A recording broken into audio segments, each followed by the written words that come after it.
Out here in Ardoin Bank, just got 69 thieving. Got behind for a little bit, but I got to play some Dragonwilds yesterday. And I want to talk about some of the good experiences I had as someone. I never played Valheim, and I want to play it really bad now. But I have realized that you can earn the Abyssal Whip really quickly. And it's like Breath of the Wilds and everything. It's, if you're really good at the game or you're very familiar with these games, easy for you to get a Abyssal Whip, a Granite Maul, a Crystal Bow. But if you're not really paying attention to the best guides, you don't have a lot of that kind of time, the game actually can be pretty fun and challenging for at least, I don't know, maybe 20 hours, where you may not be as familiar with how to feed your character and drink water and rest and have a base in the right places. So like for me, coming blind in a survival game, it feels like I am getting to the next area, and I realized that this game is going to have a lot more content.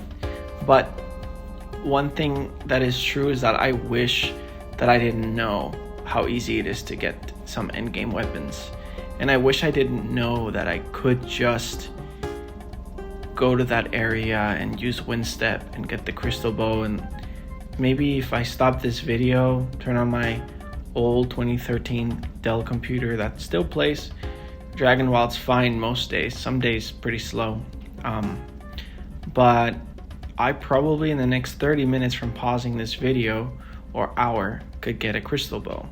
And we all know how hard getting a Crystal Bow is in real RuneScape, and just the knowledge that that's possible makes the hard work that a new player puts in less rewarding and less exciting.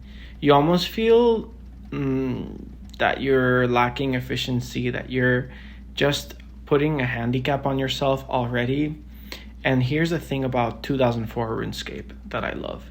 In 2004 RuneScape, I could go as hard as I want. I could go as hard as I could possibly.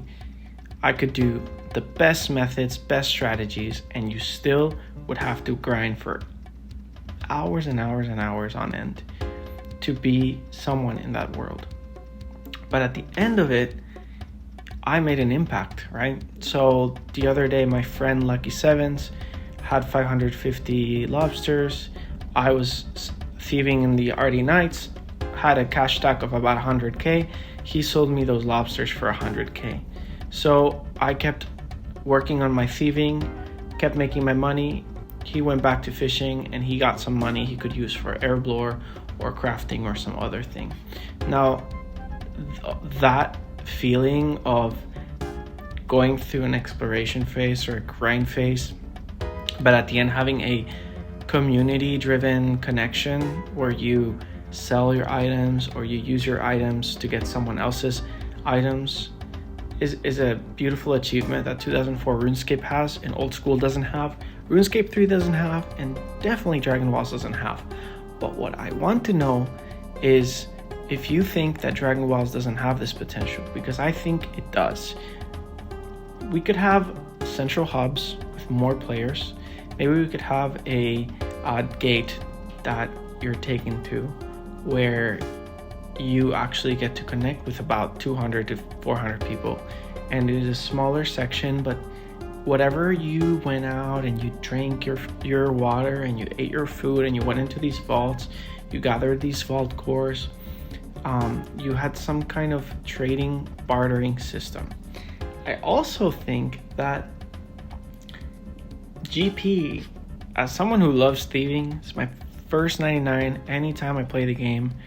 When I play leagues, I get 99 thieving. When I play RuneScape 3, I get 99 smithing. Old School, I got farming first because I found it really fun and rewarding. But GP is essential to calling it RuneScape. If you want to call Dragonwilds RuneScape, you need money. And you need a central hub. I don't mind if the servers have 4 to 16 players at all times. Although I would like it to be more players, I would like it to be where you're locked to certain servers, and PvP is another section. So you have a common section for trade, a common section for shops, and then a common section for the wilderness. And then when you want to actually get more items and grind and everything, you go out to the world, where what is Dragonwilds today, and that's where you do all your skilling, right?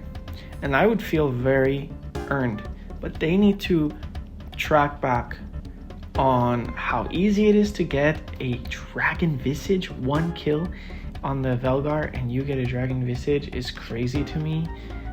There's this amazing YouTuber who just did a challenge with just the oak bow. I'm sure you've seen it, and he got to Velgar for the first time with just the oak bow, level 3 weapon, and now he got the dragon visage, and he was able to make his anti-fire shield, which I think is really great for a quick video. It's something that is very satisfying. He can put out content really quickly, reminiscent of like Skyrim or Breath of the Wild, but we can't call that RuneScape, because in RuneScape you need to grind a lot. And yes, I know you're telling me a survival game isn't designed to have the same amount of grinding, but it really needs to feel like it takes a lot longer to get to the higher levels. It needs to feel more rewarding, and they need to call back on the new updates when they add range and mage. They need to buff the crap out of the abyssal demon, and they need to make it so that and shadow do it. Do not announce it, because people will abuse the old patch and grind abyssal demons so that they can get the materials needed pre-patch. No, make it so hard, make those abyssal whips break faster, and make it super rewarding to get there. Make it super rewarding to get this best equipment, and please add a level requirement for these armors. I don't know what Valheim was doing. I don't know what the Elder Scrolls was doing. I'm pretty sure you had to get a certain level in the Elder Scrolls, which was awesome. You need to make it earned. And we need to have gold, and we need to have a hub, a city like a Varrock or an Ardoin with different floors, different levels, a place where the community can meet. One of my favorite games that does this is Final Fantasy XIV. You start off, you pick one of the 3 main cities, and your initial quests are a little bit different depending on which city you picked, but when you get done with the early stages of the grinds, you actually get to meet in the middle and go to the other cities, and then you get to form clans and do these crazy raids. And honestly, vaults are raids, so we already have that, but we have to have a place where people make friends, where people actually create connections and guilds. We need to have guild bases and clan activities, and we need to have castle wars. We need to have a wilderness where you can just PvP. No, it shouldn't be that someone opens up their world where they had all their stuff built and you can come in and fight them. It needs to be a dedicated area that allows many players to be there, and you can bring only the stuff that you want to risk, and everything else you don't. And yes, for the love of God, drinking water is such a stupid mechanic, sleeping and all that. I know it's survival, but it seems cheap and forced, and it doesn't sound very fleshed out.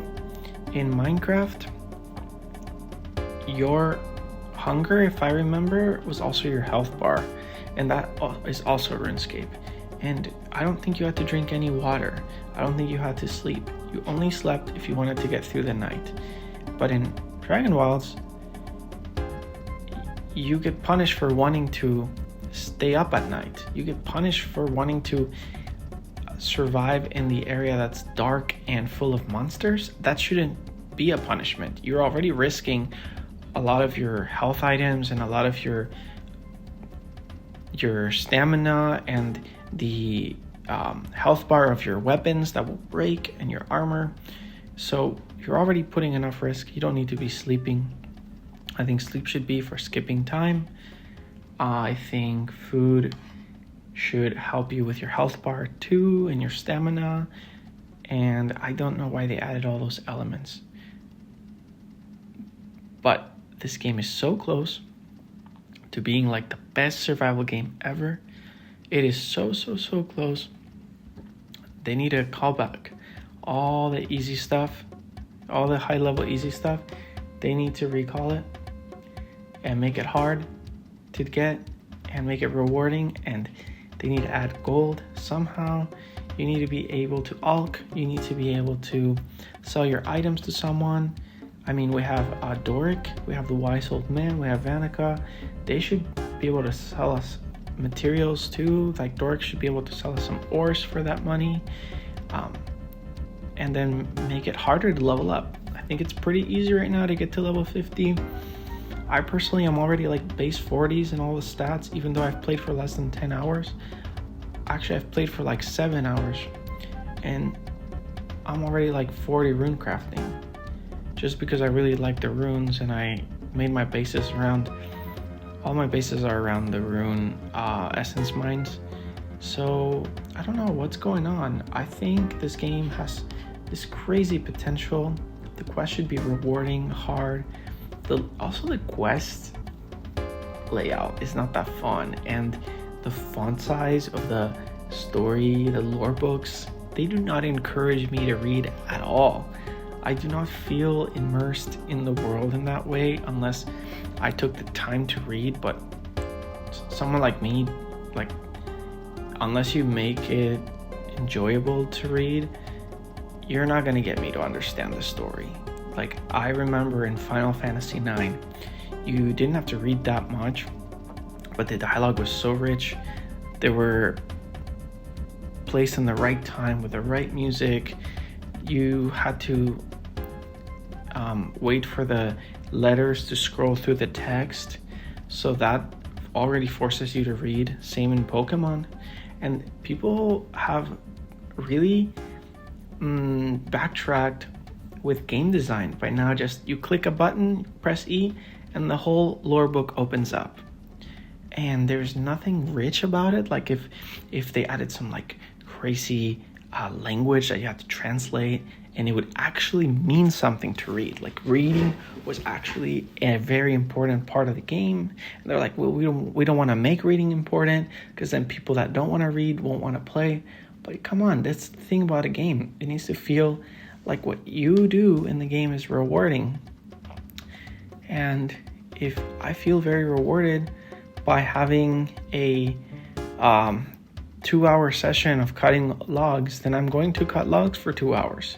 Just like in RuneScape, I cut logs for 20 hours just so I could make a magic bow, you know, and it's worth it, because at the end of the day, you get to always make your magic bows. When you lose them, you get to sell them to the store, you get GP, and then you get to go to the Varrock Bank, something like that, and use that money to get some things that you didn't have time to do yourself, and you don't need to, because there's a community behind you of people that are grinding different grinds than you, because there's a lot of options of resources that people want. For example, if someone had a whole operation of leather making in Dragonwilds, that would be phenomenal. Leather is a great tool, or bones, and someone could buy 1,000 bones, you know, and allows them to make all these arrows. Also, the quivers being 99 arrows per slot, that sucks. I think that is so stupid. You don't have that much space. You go to a vault with barely any space, and that's not enjoyable. Do you really think it's enjoyable to waste 5 of your inventory slots on arrows, and another 5 on the weapons in your hand, and another 5? It's not okay. This whole inventory management thing needs to stop. The whole cooking and stuff needs to go into your hit points. Drinking water is absolutely ridiculous, and sleeping should not be a punishment. Sleeping should be, if you want to skip time, just like the best designed games. And if you don't sleep, you get to survive in the darkness. And that is a activity and a excitement in its own. So that is my thoughts on Dragonwilds, and I'll have many more. Very excited for the next updates on this game, and I think this game is going to be phenomenal, but they need to add more of a multiplayer component, more of a wilderness component, because this game could be something insane.